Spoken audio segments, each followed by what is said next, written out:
Jama'a assalamu alaikum masu kallon mu da kuma sauraron mu.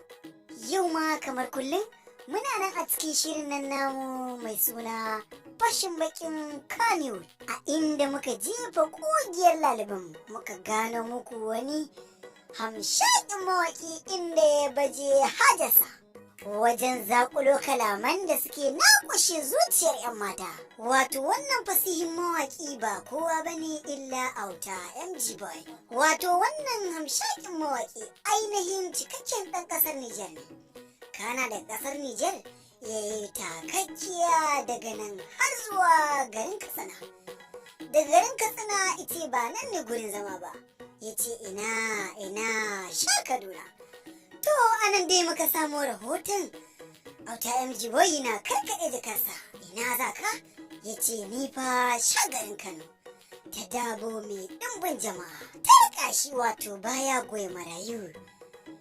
Wannan hamshakin mawaƙi ya tsinci kansa a cikin garin Kano, inda ya katari ya haɗu da wasu daga cikin gunduman mawaƙan daga cikin garin Kano.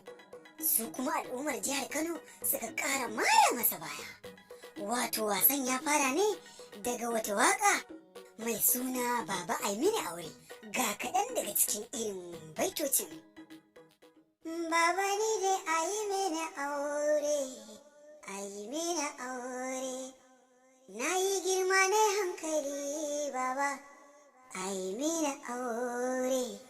To, wato har yau dai muna nan akan cikin wannan shiri na wato fashin bakin Kannywood. Wato wannan shahararren mawaki Auta MG Boy ya kasance mayin shinkafa da wake ne, kuma duk inda ake yin kulele ko kuma shinkafa a bade mata kai da yaji, wato Auta MG Boy kurɗa lungu da saƙo na cikin garin Kano ya karaɗe a ranar Talata, wadda ta yi daidai da 6 ga watan Janairun shekara 2022. A nan da muka samu rahoton wata mai tallan kulele inda ta fasa wa Auta MG Boy kwai a cikin dubanar jama'a, wato fans. A nan ne Raliya mai tallan kulele da take ajiyewa a bakin Abacha Yusanta ta yi kukan kura ta je ta ɗane kafar Auta MG Boy. Sabanin ya tafi Agadez yayi wasan tsawon mako guda bai dawo ba, bata ƙara ganin sa ba. Nan MC ya ce dakata lafiya, ya tsammanin masoyiyarsa ce. Nan ta buƙaci MC ya bata aron makirfon, wato mai. Nan take Raliya ta hau kuka tana ihu tamkar ta hau bori. Shi ko wato DJ ya danna alamar ja, wato stop. Nan guri ya yi shau, karshirwa ta ɗauke shau. A daidai wannan lokaci ne wato Raliya ta fara zazzago zantukan da ke cikin zuciyarta. Dan Allah, dan Annabi, bayin Allah ku shiga tsakanina da wannan bawan Allah. Yau kimanin mako guda kenan ban ƙara ganinsa ba. Nan take zufa ta fara yankowa daga kumatin Auta MG Boy ya tsuru tamkar ɗaya a buta. Raliya ta ƙara karar da baka ta ce munafikin Allah ta'ala.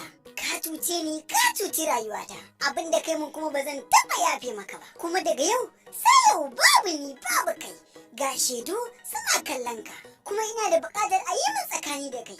A daidai wannan lokaci kafafun Auta MG Boy suka gaza ɗaukar sa, sai da gwiwawansa suka yi gero ya hana dawa tsaiwa. Nan take Auta MG Boy ya roƙi da a bashi aron microphone zai yi magana.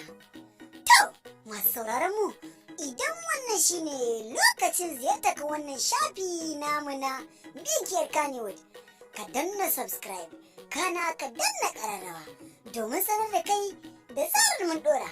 Ku dakace mu a shiri na gaba domin jin yadda ta kaya da kuma irin zantukan da Auta MG Boy ya furta da kuma irin ƙalubalen da ya fuskanta da masoyansa.